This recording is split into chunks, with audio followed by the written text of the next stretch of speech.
നേതൃസ്വരത്തിൽ BJP. നേതാവ് K. Surendran. തെരഞ്ഞെടുപ്പ് രംഗം ചൂട് പിടിച്ചിരിക്കുകയാണ്. ഇനി ഏതാനും ദിവസങ്ങൾ മാത്രമാണ് ജനത്തിന്റെ മനസ്സിലുള്ളത് എന്താണ് എന്നുള്ളത് അറിയാനായി. ഇപ്പോൾ ടി.സി.വിയുടെ നേതൃത്വത്തിൽ ബി.ജെ.പിയുടെ മുതിർന്ന നേതാവ് മുൻ സംസ്ഥാന അധ്യക്ഷൻ കെ. സുരേന്ദ്രൻ ചേരുകയാണ്. നമുക്ക് ആദ്യം തൃശ്ശൂരിനെ കുറിച്ച് തന്നെ ചോദിക്കാം. തൃശ്ശൂർ കോർപ്പറേഷനിൽ വലിയ പ്രതീക്ഷ പുലർത്തി മുന്നോട്ട് പോകുന്നു. ഭരണത്തിലേക്ക് എന്നുള്ള രീതിയിൽ പറയുമ്പോൾ അത്ര നിലയിലേക്ക് എത്തുമോ?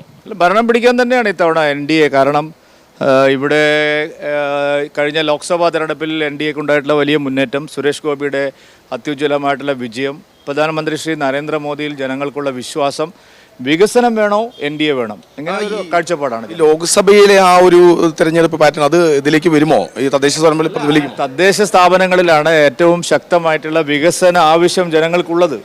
കാരണം NDA വന്നാൽ ഇവിടെ ഒരു MP ഉണ്ട്, മന്ത്രിയുണ്ട്, പ്രധാനമന്ത്രി നരേന്ദ്രമോദി അവർ കേന്ദ്രത്തിലുണ്ട്. അതുകൊണ്ട് ജനങ്ങൾക്ക് അറിയാമല്ലോ, ഈ LDFനും UDFനെ സഹായിച്ചുകൊണ്ട് ഇവിടെ ഒരു വികസനം വരാൻ പോകില്ല. ജനങ്ങൾക്ക് വികസനം വേണോ? മോദി സർക്കാരിൽ സ്വാധീനമുള്ള ഒരു കോർപ്പറേഷൻ ഭരണം ഉണ്ടാവണം. എത്രയോ കാര്യങ്ങൾ ഇവിടെ ചെയ്യാൻ സാധിക്കും. കേന്ദ്രം സഹായിച്ചിട്ടും കേരളത്തിൽ വികസനം നടക്കാത്തത് ഈ LDFും UDFും കാരണമാണ്. അത് ജനങ്ങൾക്ക് അറിയാം. ജില്ലയിലെ കണക്കിൽ ഒരു മുനിസിപ്പാലിറ്റി കൂടി ബി.ജെ.പിയുടെ കണക്കിൽ പറഞ്ഞിരുന്നു. അതേതാണ്? അല്ല, മുനിസിപ്പാലിറ്റി ഒന്ന് എന്നുള്ളതല്ല. ഇത്തവണ വലിയ മാറ്റമാണ് സംസ്ഥാനത്തുണ്ടാവുന്നത്. തദ്ദേശ സ്ഥാപനങ്ങളിലേക്കുള്ള തെരഞ്ഞെടുപ്പുകളിൽ ഒരു മെയിൻ കണ്ടൻഡറായിട്ട് NDA വന്നിരിക്കുകയാണ്. ഒരു പ്രധാന കക്ഷിയായിട്ട് NDA വന്നിരിക്കുക.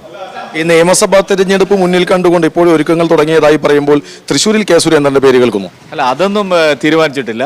അതൊക്കെ പാർട്ടി തദ്ദേശ തെരഞ്ഞെടുപ്പ് കഴിഞ്ഞതിന് ശേഷമേ തീരുമാനിക്കുള്ളൂ. തീരുമാനിക്കുമ്പോൾ ആ കാര്യങ്ങളെല്ലാം വെളിവാവും. ശരി, കെ. സുരേന്ദ്രനാണോ തെരഞ്ഞെടുപ്പുമായി ബന്ധപ്പെട്ട, പ്രത്യേകിച്ച് തൃശ്ശൂർ ജില്ലയെ ബന്ധപ്പെട്ട വിഷയങ്ങൾ ടി.സി.വിയോട് പങ്കുവച്ചത്?